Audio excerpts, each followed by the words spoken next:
Nós vamos falar hoje a respeito do poder da esperança. O que a gente pode esperar? Em que a gente pode confiar? Será que é perda de tempo esperar alguma coisa ou não? Então, fala aí para mim. A sua esperança tá elevada ou não? Me conta aí, tá bom? Bom, gente, eu quero começar contando para você a história de um dos maiores psiquiatras da história, tá? Eu quero falar com você sobre a importância que tem a esperança, qual é o poder da esperança na vida da gente. Então, quero falar primeiro eu vou começar te contando uma história a respeito de Viktor Frankl. Ele foi um dos maiores psiquiatras que houve na história. E esse homem nasceu em 1905. Quando ele nasceu, a família era uma família que tinha um poder aquisitivo muito bom, viviam muito confortável.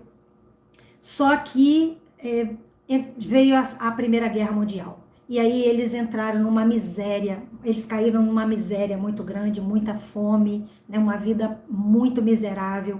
E eles eram de uma família judia. Então, a família foi para um campo de concentração. Mas antes disso, primeiro na Primeira Guerra Mundial, ele era bem pequeno, certo? Depois, na juventude, ele passou pela Segunda Guerra.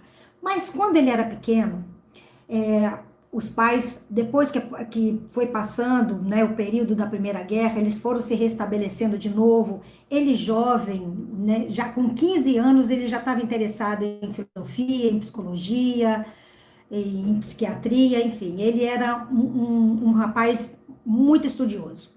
E aí estourou a Segunda Guerra. Ele já era casado, foi todo mundo para um campo de concentração nazista e ele perdeu a família inteira.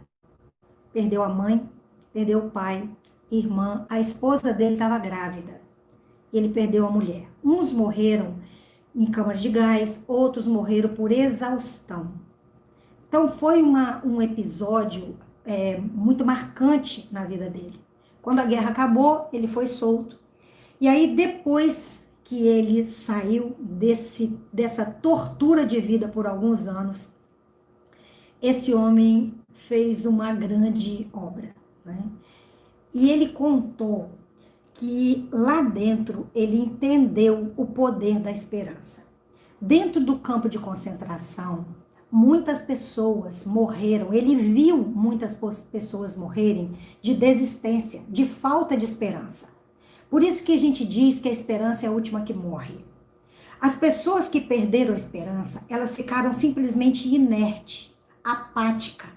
Elas não tinham medo dos soldados, elas não sentiam mais fome nem sede, elas simplesmente desistiram. E elas desistiram por falta de esperança. Acabou a esperança, elas ficaram inertes e morreram. Não adiantava ameaçar, não adiantava bater, não adiantava coisa alguma. Elas simplesmente ficaram apáticas até a morte. Então, quando uma pessoa perde a expectativa, perde a esperança, ela perde a motivação e nem o corpo dela trabalha mais, certo? Por isso que a gente precisa falar disso. Esse rapaz, depois que saiu de lá, ele foi o presidente de uma associação, né, de uma sociedade, da Sociedade Austríaca de Medicina Psicoterápica.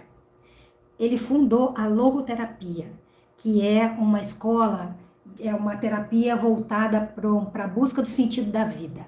Ele ganhou vários títulos honorários, ele escreveu vários livros, e o que manteve esse homem vivo foi o propósito de vida que ele tinha.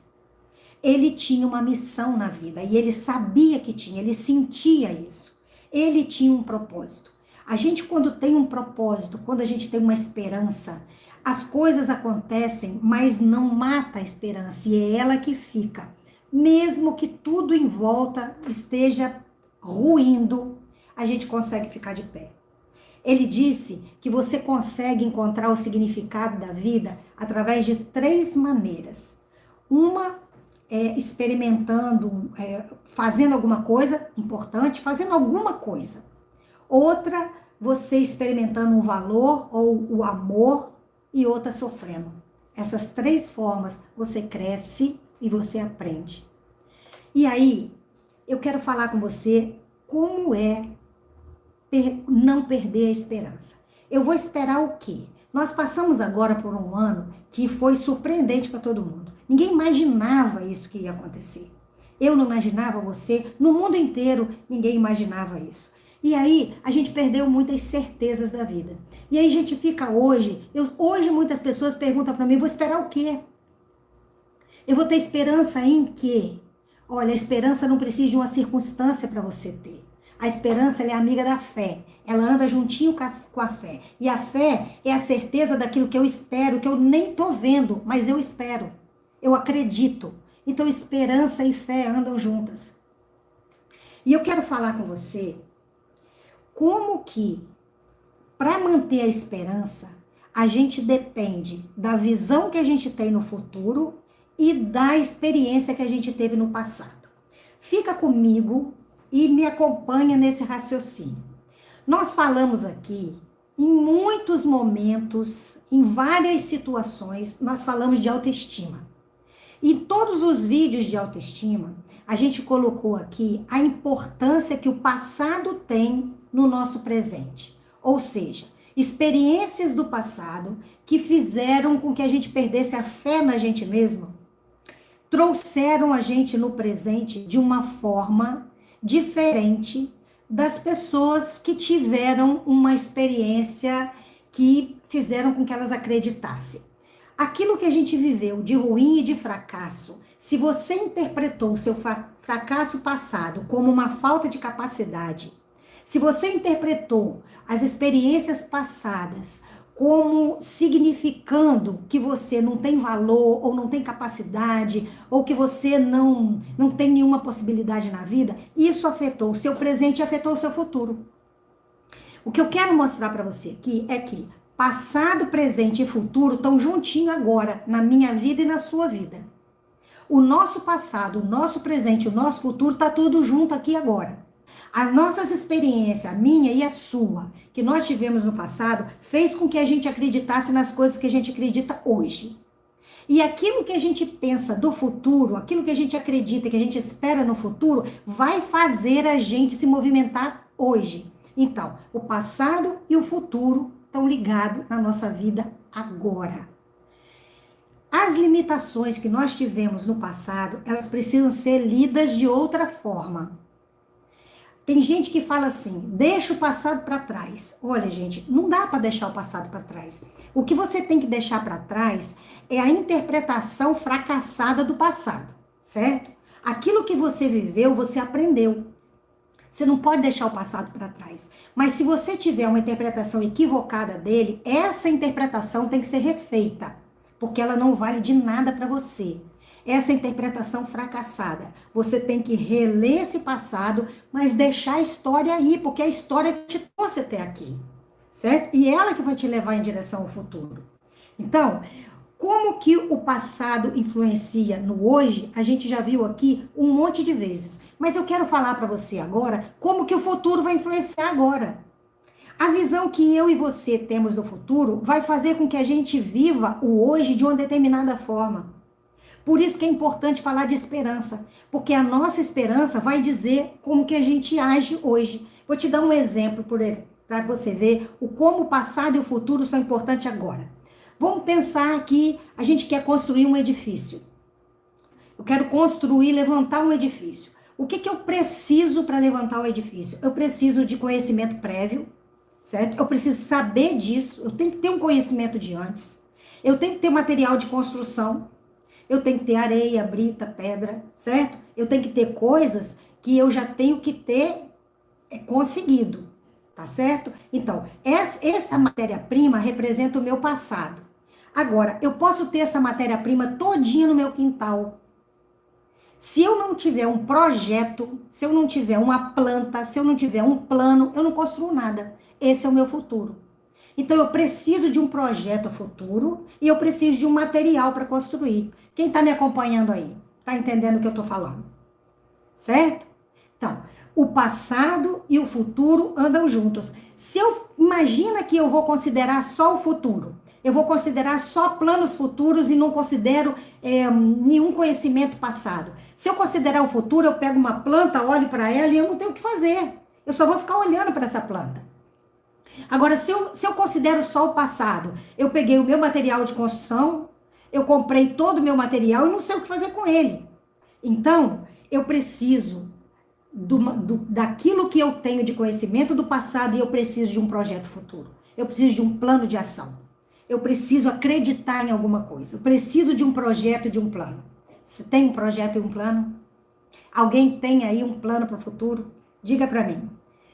Bota um joinha aí, quem tem um plano para o futuro? Na vida da gente, tudo tem causa e tem finalidade. Tudo tem passado e tem futuro. Causa e finalidade andam juntas. O que é causa e finalidade? Vou te dar um exemplo. Por que Jesus morreu? Quem matou Jesus? Quem crucificou Jesus? Qual foi a causa da morte de Jesus? Foi a crucificação. Qual foi a causa da morte de Jesus? Foi um traidor que traiu Jesus, certo? Essa foi a causa, mas existia uma finalidade antes da causa, porque tinha um propósito. Jesus, quando veio, ele já veio com aquele propósito. Por que você nasceu? Porque seu pai e sua mãe gerou você, mas você também nasceu por causa de um propósito. Deus tem um propósito na sua vida. Você não nasceu só por causa do desejo do seu pai e da sua mãe. Você nasceu porque tem um propósito de Deus. Então, é esse propósito, é essa esperança, é esse sentido dessa missão é que vai fazer com que a gente encare um novo ano, encare uma nova década, encare o que tem pela frente. É o sentido de um propósito, de uma missão, de uma finalidade, de um futuro. Jesus não fracassou quando morreu. Quem disse que Jesus fracassou, leu a Bíblia só até a parte onde ele foi crucificado. Se ler mais um pouquinho, vai saber que ele ressuscitou no terceiro dia. Então não foi um fracasso, foi a maior vitória da humanidade, certo? Mas por quê? Teve uma causa, mas teve uma finalidade. Eu e você existimos porque alguém nos trouxe no mundo, mas Deus tem um propósito, Deus tem uma finalidade para a gente. Nós temos aqui um acontecimento passado, nós temos uma pandemia, nós temos aqui uma situação que ninguém esperava por ela. A gente tem um passado aqui atormentando a nossa vida. As experiências que nós sofremos nesse passado, nesse ano, elas estão o tempo todo na nossa cabeça. E essa experiência desse passado pode atrapalhar a gente na visão do futuro. Por isso que é importante a gente conversar sobre isso. O nosso passado pode interferir na nossa visão de futuro. E se interferir, ele vai fazer com que a gente haja de maneira a atrapalhar o nosso futuro. Por isso a gente precisa rever isso. Quem está me entendendo? Tem gente que pode pensar assim, nossa, Elizabeth, mas agora tá difícil de ter uma esperança porque o mundo tá muito incerto. Amiga e amigo, o mundo sempre foi incerto. A gente é que se iludia, certo? Todo mundo confiava na Bolsa de Valores de Nova York. Um dia ela quebrou. Não parecia possível. Quantas empresas gigantes elas faliram, elas caíram, certo? Então, as coisas, é claro que tem épocas que tem mais segurança, mais estabilidade que outras, mas firmeza, estabilidade total, não tem não. A gente só tem na mão de Deus. Nenhum de nós sabe o que vai acontecer. Nenhum de nós nunca soube o que vai acontecer, mas a gente precisa ter esperança mesmo sem saber o que vai acontecer. A gente não suportou, nós não passamos por esse ano, mesmo sem saber o que ia acontecer? Aí tem gente que fala para mim assim, o que eu vou fazer? Adianta eu planejar alguma coisa se eu não sei o que é que vai acontecer? Adianta eu construir, eu fazer planos, eu investir em algum projeto? Querido, se você não fizer plano, se você não investir em projeto, se você não se movimentar, aí nada realmente vai acontecer. Se você não fizer coisa nenhuma, aquilo que você temia te sobreveio, assim como o Jó falou. Aquilo que eu temia me sobreveio. Está lá no livro de Jó. Então, se você não fizer nada por medo do futuro, por falta de esperança no futuro, nada vai acontecer. Ah, mas e se eu fizer alguma coisa e der errado? Se você fizer e der errado, você aprendeu alguma coisa, você viveu alguma coisa, Você não estava na inutilidade. E outra coisa, se mesmo que você faça alguma coisa e essa coisa não saia do jeito que você imaginou, querido, você vai estar mais forte, mais preparado para um novo passo no futuro. De qualquer maneira, eu tenho feito essa pergunta. Então, há um medo sim do futuro. Mas acontece que o medo não pode guiar a gente. A gente precisa ser guiado pela esperança, sim. Porque se o medo te paralisar, mesmo que alguma coisa pudesse dar certo, não vai dar. E não vai dar porque você não fez nada. Porque você ficou estagnado. Então, não fazer é ficar com um sentimento de estagnação, de inutilidade, de incompetência. Fazer alguma coisa, no mínimo, vai mudar você. E outra coisa, querido, se você não fizer nada, pessoas que não fazem nada, pessoas que não investem na vida, pessoas que não buscam realizar alguma coisa, que não buscam ajudar alguém, que não buscam dar sentido para a vida, sabe o que sobra para elas? Falar mal da vida dos outros, reclamar da vida, ficar botando defeito em todo mundo, ficar criticando todo mundo, é isso que sobra. Porque não dá para viver com vazio. Você tem que encher de alguma maneira. Aí você vai encher falando da vida dos outros. Você vai encher incomodando pessoas que estão fazendo. Aí tem gente que fala assim, nossa, Elizabeth, mas a gente só ouve que Jesus está voltando. E se Jesus está voltando, então para que eu vou fazer alguma coisa? Querido, se Jesus está voltando, ele vai querer encontrar você fazendo aquilo que ele te trouxe no mundo para fazer. Se Jesus está voltando agora, ele precisa encontrar a gente em ação, cumprindo a nossa missão. Não pensa que Jesus vai ficar feliz de encontrar você de braços cruzados esperando a volta dele, porque não vai. Sabe por quê? Porque isso é preguiça. E Jesus condena a preguiça, tá lá no livro de Provérbios, ele manda a gente aprender com a formiga, certo? Então, Deus não aprova essa estagnação. Deus quer que a gente multiplique os talentos que ele deu. Você conhece a parábola dos talentos? Pois é. O Senhor sai e deixa com 3 servos, 1 talento para um, 3 talentos para o outro e 5 para o outro. O Senhor volta um tempo depois, vai pedir conta daqueles talentos. O que tinha 3 multiplicou, ficou 6. O que tinha 5 multiplicou, ficou 10. O que tinha 1 ficou com medo de perder, enterrou. O Senhor voltou e tomou um daquele que enterrou. Por quê? Porque aquilo que ele dá não é para guardar, é para multiplicar. É para a gente realizar alguma coisa com isso. Então, a esperança não é porque você só vai ter esperança se você tiver garantias. É isso que eu gostaria que você entendesse, que garantia ninguém nunca teve. E mesmo assim a gente teve esperança até agora, então não vamos ter por quê. Não importa o que vai acontecer, o que importa é que a gente não vai poder parar. O mundo não parou, a gente também não vai parar. A gente só vai parar depois que Jesus voltar. Então, diante do incerto, eu faço o quê? Diante do incerto, eu fico firme. Eu fico firme porque eu sei que Deus está no controle, que o Senhor é soberano, então eu vou me firmar nisso. Eu não vou me firmar em circunstância.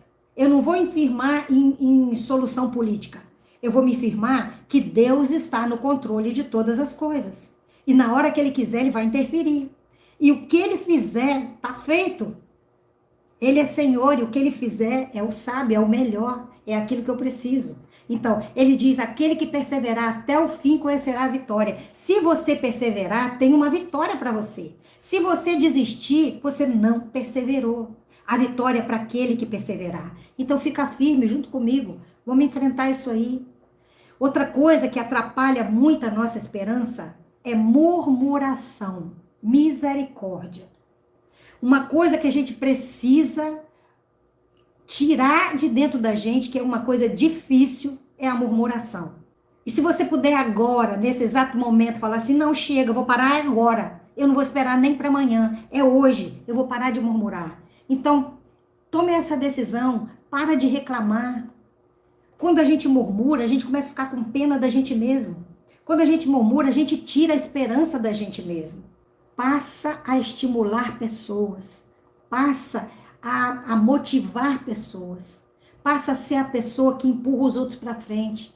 Olha, a Bíblia fala que o amor de muitos ia esfriar, mas que não seja esse frio no meu coração e no seu coração. O justo viverá pela fé, é isso aí. Que isso não esfrie no meu e no seu coração. Tem muita gente frágil perto da gente. Então a gente precisa estar forte para fortalecer os que estão frágeis. Para de reclamar do ano que passou e aprenda com ele.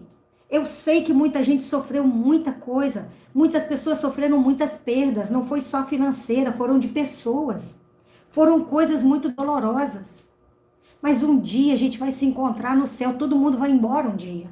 Eu sei que não é fácil lidar com a morte, muitas pessoas, de repente, que estão aqui, lidam com isso, com a morte de alguém. Mas, querido, um dia a gente também vai e a gente vai se encontrar no céu. Se a gente tiver Jesus como nosso Senhor. Você não foi destruída em 2020, porque você está me ouvindo aqui agora. Se você tivesse sido destruído, você não estava aqui. Se você está aqui, querido, é porque mesmo que você tenha levado um tombo, você se levantou e levantou mais forte. Porque o tombo faz a gente levantar mais forte. Aconteceu com José e acontece comigo e com você da mesma forma.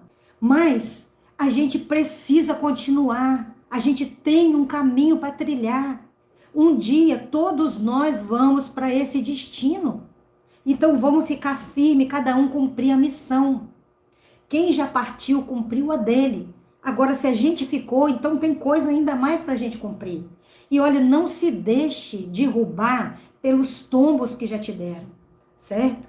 Não se deixe abalar por esses tombos. Gente, que é mais tombo do que José do Egito levou. José foi jogado no fundo do poço. José foi vendido para escravos. José foi preso injustamente. José passou por tantas humilhações na vida. E sabe quem começou tudo isso? Os irmãos dele. O mais duro não é ter sido jogado no fundo do poço. Se fosse por um ladrão, se fosse por um bando de desordeiros que tivesse passado pela cidade, era uma coisa. Mas foi a própria família dele, foram os irmãos dele que jogaram ele no fundo do poço. Alguém já imaginou um negócio desse? Todos os irmãos se juntaram. O mais bonzinho de tudo, de todos, disse que era para vender ele como escravo, porque os outros queriam que matasse ele e jogasse para os animais. Então, isso é uma coisa muito difícil. Ele passou por isso. Agora, ele fez disso aí, desse passado dele, ele fez disso uma força para o futuro. Mas ele tinha uma visão de futuro. E a visão de futuro é aquela que Deus tinha dado no passado, lá quando ele era ainda bem jovem. Ele tinha a visão do futuro e ele não perdeu essa visão. A esperança é que fez ele continuar. Não é fácil, querido. Eu sei que não é fácil. Não é fácil a gente ser traído por pessoas que a gente ama. Não é fácil a gente ver ingratidão de pessoas que a gente dedicou a vida inteira por elas. Não é brincadeira, isso dói. Mas isso não pode derrubar a gente. Você, se passou por isso, faz disso combustível. Passou por alguma desilusão?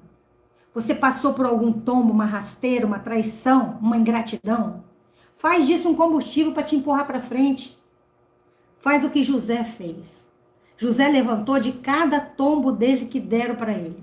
Cada rasteira que deram para ele, ele se levantou muito mais forte, até chegar no lugar que Deus tinha para ele de honra, certo? É assim que Deus faz, mas não deixe se abalar, não abaixe a cabeça. Eu sei que muitas pessoas à nossa volta podem estar, de repente, tentando te derrubar. Eu sei que tem pessoas que escrevem para mim, pessoas que me passam mensagem, que vivem dentro de um tormento de briga, de confusão, de o tempo todo alguém tentando jogar para baixo. Eu sei que não é fácil viver num ambiente desse, mas se apega com aquele que te dá força e levanta, porque tem alguma coisa grande para você. Porque quando a gente passa por muito aperto, por muita dificuldade, é porque Deus está preparando a gente por uma coisa muito maior. Então tem alguém tirando a tua paz? Levanta a cabeça, respira fundo, segue em frente, faz disso um combustível para sair. Agora, entenda também que, além dessas pressões que a gente vive, que tira a esperança da gente, que está na nossa volta, tem uma pressão de fora. Tem uma pressão externa. E é uma pressão, querido, que muitas pessoas às vezes nem estão vendo, mas é uma pressão para tirar você da eternidade. É uma pressão para não só para roubar a tua paz, mas para roubar você do céu, para roubar o seu destino eterno. Isso está acontecendo.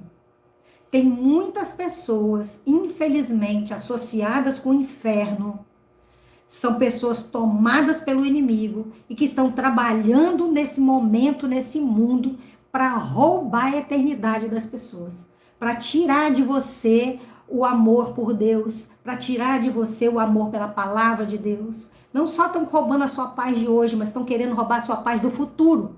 Estão querendo roubar o destino eterno para você. Então fica ligado nas coisas de Deus. Aprende a palavra de Deus. Dê o seu melhor nessa vida. A gente precisa viver da melhor forma que a gente puder, certo?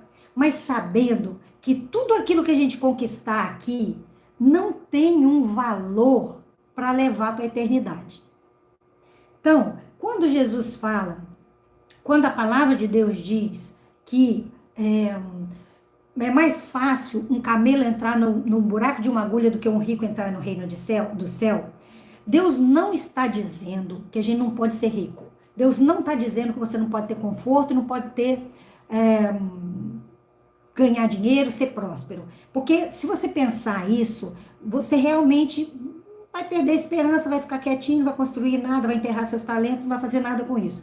Não é o que Deus está dizendo. Ele está dizendo que você pode ter o melhor dessa terra que você conquistar. A questão é, você está pronto para no momento em que você tiver que renunciar a essas coisas por Jesus, você está disposto a fazer? Essa é a questão. Porque Jesus uma vez encontrou com um jovem rico. E esse jovem rico queria fazer o que fosse melhor para ser salvo. Ele já tinha feito tudo que ele sabia fazer. E Jesus falou para ele assim, agora deixa tudo que você tem, deixa a sua fortuna e me segue. E ele não fez. Essa é a questão. Não tem nenhum problema você ser próspero, você ganhar dinheiro, você ter uma vida farta. Nada disso está errado. A questão é, o cuidado é, tudo que você conquistar aqui é disso aqui, certo? Você está disposto a, no momento que for preciso, você renunciar tudo isso pela verdade eterna? Por Jesus? Porque pode acontecer no nosso tempo ainda que a gente vai ter que fazer isso. Vai renunciar a todas essas conquistas. É isso aí. Tudo é lícito, querido. Ficar rico é lícito. Mas a questão é, quem é mais importante? A tua riqueza ou a vida eterna? Então, tenha isso na sua mente para você saber que um dia você vai precisar passar por esse teste. Está disposto a renunciar? O que eu estou fazendo aqui é ajudar você a alimentar a sua esperança, seja para o que tiver que acontecer. Aposta em Deus. Faz o seu melhor. Você não passou por essa fase de vida, você não veio na existência nesse momento aqui por acaso. Cada um de nós vem num momento certo na vida. Eu contei a história aqui, não é? De Viktor Frankl. Ele passou para a Primeira Guerra Mundial quando era pequeno. Quando jovem, passou pela Segunda Guerra Mundial. Aquele foi o tempo dele. Esse agora é o nosso tempo. Cada um de nós tem um tempo para entrar na história. Cada um de nós tem um desafio para passar dentro da história. Esse é o meu tempo e é o seu. Então vamos encarar isso. Vamos parar de ficar achando que está tudo desmoronando. Porque se estiver desmoronando é porque Jesus está voltando. E se ele está voltando, querido, vai nos levar. Então vamos crer nisso. E essa palavra não é uma palavra de derrota, falar que Jesus vai voltar. Essa é uma palavra de esperança. A vida eterna é muito melhor que essa. Agora, enquanto a gente estiver aqui, vamos fazer o melhor que a gente tem para fazer aqui. Certo?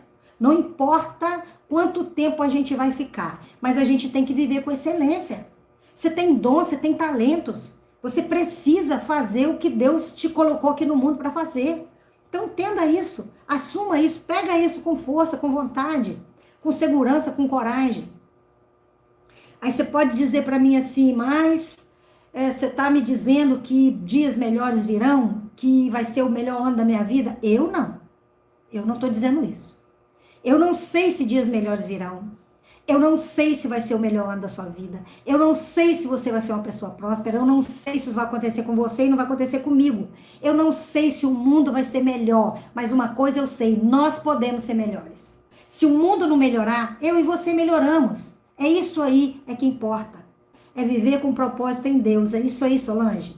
Entende, gente? O mundo pode não ser melhor, mas a gente pode ser melhor. E é isso que é a proposta de Jesus para a gente ter vindo nessa época. nesse tempo. É a gente melhorar. O mundo, eu não sei o que Deus vai fazer com ele, mas eu sei o que ele promete para mim e para você, se a gente cumprir aquilo que a gente veio para cumprir nessa vida. Então, eu não estou dizendo para você acreditar nas circunstâncias. Eu estou dizendo para você acreditar que você tem um propósito de vida e esse propósito tem que ser realizado, independente da circunstância. Nós não estamos aqui para viver à mercê de circunstâncias. Nós estamos aqui para viver à mercê do nosso Salvador, do Senhor da nossa vida, daquele que é o nosso libertador, daquele que veio mostrar pra gente o caminho da eternidade. É por ele que a gente faz tudo que a gente faz. É por ele que eu tô aqui conversando com vocês. É só por ele, certo? É o amor dele que faz a gente ser motivado a fazer esse tipo de coisa. Então é nisso aí que eu estou incentivando você a se apegar para 2021, para 2022, para quanto tempo a gente ficar nesse mundo aqui. É isso, é essa a nossa missão. Seja o que for que acontecer, tá certo? Então, medo, existe medo no futuro? Claro que tem, eu tenho também. Todo mundo tem medo. Acontece que, mesmo com medo, a gente tem que seguir em frente. Não dá para o medo parar a gente. O medo existe no coração de todas as pessoas. Todo mundo tem medo. Uns param e ficam esperando o medo passar. Outros vão com medo mesmo. E é isso que eu estou te propondo. É isso que eu estou incentivando você a fazer. Porque se a gente cruzar os braços, aí é que nada mesmo vai acontecer. Se cada um fizer a sua parte, a gente constrói algo melhor. E se não construir, a gente se construiu melhor. E é isso que importa. E para terminar aqui, eu quero deixar para você um versículo aqui, de uma palavra que Deus deu para Josué. E que eu pego essa palavra para mim e para você. Ele disse: não te mandei eu? Seja forte e corajoso.